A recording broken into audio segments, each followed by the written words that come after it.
Birthday அன்னைக்கு சீக்கிரமாக ready ஆகிட்டு கோயிலுக்கு போகலான்னு பிளான் பண்ணியிருந்தோம். அதே மாதிரி ஒரு 7:30 போல் ரெடி ஆகிட்டு ஈச்சனாரிக்கு வந்துட்டோம்.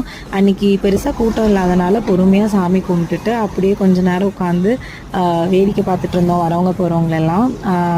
அன்றைக்கி வந்து பெருசாக வேறு எதுவும் பிளான் பண்ணலை. எப்போவுமே லன்ச் தான் பிளான் பண்ணுவோம். பட் இன்றைக்கி வந்து டின்னர் தான் நாங்கள் பிளான் பண்ணியிருந்தோம். எப்போவுமே ரெஸ்டாரண்ட்டில் போய் சாப்பிட்றதுனால இந்த டைம் வந்து தாபாவில் ஏதாவது ட்ரை பண்ணலாம், பப்பி இருக்கிறதுனால பப்பியும் கேரி பண்ணுறதுக்கு ஈஸியாக இருக்கும்னு சொல்லி தாபா தான் போயிருந்தோம். அவ்வா தாத்தா வந்து திருப்பூர்லேருந்து இலை அடை செஞ்சு கொண்டு வந்திருந்தாங்க ரெஸ்டாரண்ட்டுக்கு.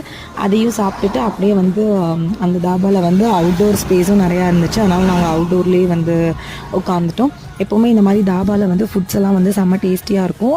அதே மாதிரி நாங்கள் வந்து கேரளா சிக்கனு, காடை ரோஸ்ட் வந்து அங்கே எப்போவுமே ரொம்ப ஸ்பெஷலாக இருக்கும்.